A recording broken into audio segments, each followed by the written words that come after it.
നീ ഒന്ന് വിളിച്ചോടാ.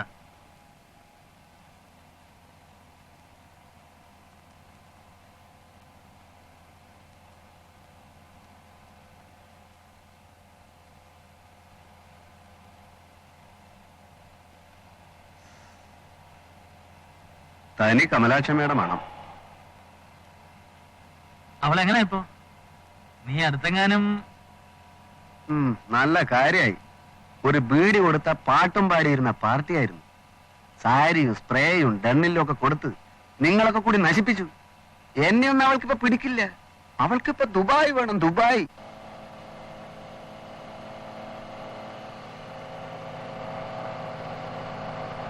വേറെ എന്തൊക്കെയുണ്ടാ വിശേഷം? എന്ത് വിശേഷം എനിക്കൊക്കെ? ഒക്കെ പഴയ പോലെ തന്നെയാ. നമ്മുടെ ഗോപാലേട്ടൻ പട്ടി കടിച്ച് മരിച്ചറിഞ്ഞില്ലേ? ഇല്ല. എന്ന്?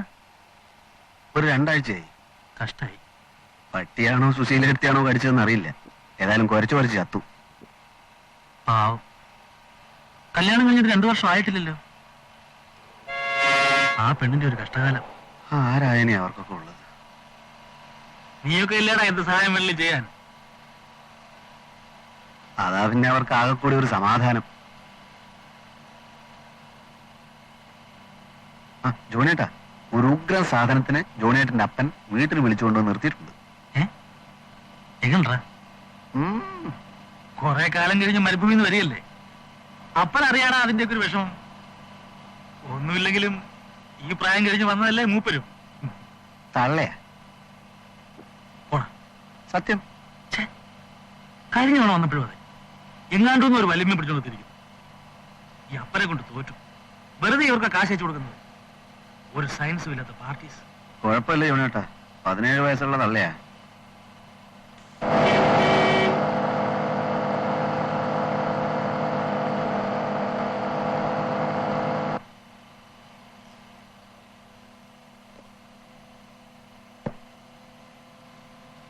കാലിങ്ങനെ വെക്കുന്നതില് വിഷമമൊന്നുമില്ലല്ലോ അല്ലേ? ഇല്ല. ഉണ്ടെങ്കിൽ തന്നെ പുള്ളി അത് വാടകയിൽ അഡ്ജസ്റ്റ് ചെയ്തോളും. എന്താ ജോണിയേട്ടാ എന്റെ വിസയുടെ കാര്യം? ഒക്കെ ശരിയാവിടാ. പാസ്പോർട്ട് ഡീറ്റെയിൽസ് ഞാൻ കൊടുത്തിട്ടുണ്ട്. നിന്റെ സ്പോൺസർ അറബി ലണ്ടനിലേക്ക് പോയിരിക്കുക ഹണിമൂണിന്. അയാൾ വന്നിട്ട് വേണം. സമയമെടുക്കും. കഴിഞ്ഞ തവണ വന്നപ്പോൾ ഇത് തന്നെയാ പറഞ്ഞത്. 2 കൊല്ലമില്ല ജോണിയേട്ടാ. നീ ദോശച്ചട്ടിയിൽ മാവ് പിടിച്ച മാറി കിടന്ന് പിടയ്ക്കാടാ. ഇവർക്ക് സമയമെടുക്കുന്നേ. കാശെങ്ങനെ ജോണിയേട്ടാ? ഒന്ന് നിർത്തിക്കേ.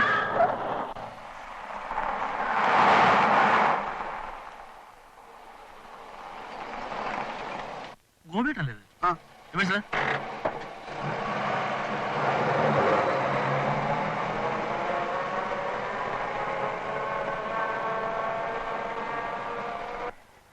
എന്ത് പറ്റി ഗോപിയേട്ടാ? ജോണിയോ? ഒന്നും പറയണ്ട ജോണി. ഗോപിയുടെ വീട്ടിലേക്കല്ലേ? ഇത് കയറിക്കോളൂ, ഞാൻ ഡ്രോപ്പ് ചെയ്യാം. ആ ഫയലിംഗ് എടുത്തോളൂ.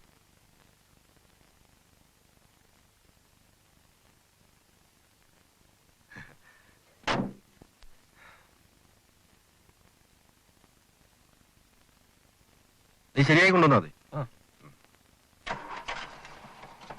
എവിടുന്ന് ഫയലുകളൊക്കെ ആയിട്ട്? മുല്ലശ്ശേരി വില്ലേജ് ഓഫീസിന് വരിക. ഇൻസ്പെക്ഷൻ ഉണ്ടായിരുന്നു. എങ്ങനെ? ഗോപിയുടെ സുഖാണോ? എന്ത് സുഖം ജാണി. ഫയലിന് മുങ്ങി മരിക്കാനല്ലേ എന്റെയൊക്കെ യോഗം. ഗോപിയേട്ടനെ പോലുള്ളവരാ ഭാഗ്യം ചെയ്തവര്. നാട്ടിലൊരു ജോലി, അതും തഹസീൽദാര്. ഒരു പ്യൂണായിട്ട് കിട്ടിയിരുന്നെങ്കിൽ ഞാനിതൊക്കെ വലിച്ചെറിഞ്ഞ് നാട്ടിൽ വന്നേനെ. വീട് പട്ടിണിയായപ്പോ ഒരു ഗതിയില്ലാതെ പോയതല്ലേ. എന്തായാലും എന്താ എത്തിപ്പെട്ടില്ലേ? മാസം കൂടുമ്പോ ആയിരങ്ങൾ വരാല്ലോ. ഇവിടത്തെ പ്രസിഡന്റിനേക്കാൾ ശമ്പളം ഉണ്ടാവില്ലേ എന്തായാലും. അതിന് അറബികളുടെ തെറിയും കേൾക്കണം. പിന്നെ മരുഭൂമിയിലെ ചൂടും. വന്ന് നോക്കിയാലേ അറിയൂ ഗോപിയേട്ടാ അതിന്റെ ഒരു രസം. ഗോപിയേട്ടൻ വലിക്കില്ലേ? ഇതൊക്കെ കണ്ട ആരാ വലിച്ചു പോകാത്തത്?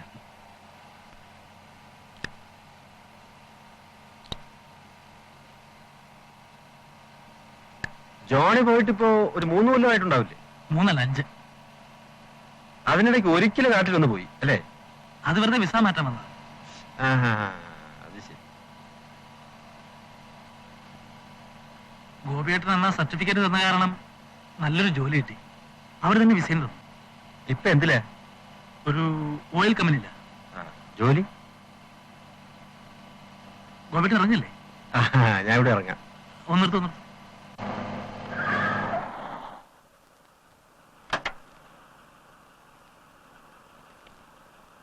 ജോണി വീട്ടിലേക്ക് ഇറങ്ങില്ലേ? ആ ഇറങ്ങാം. ഗോപേട്ടൻ വെച്ചോളൂ.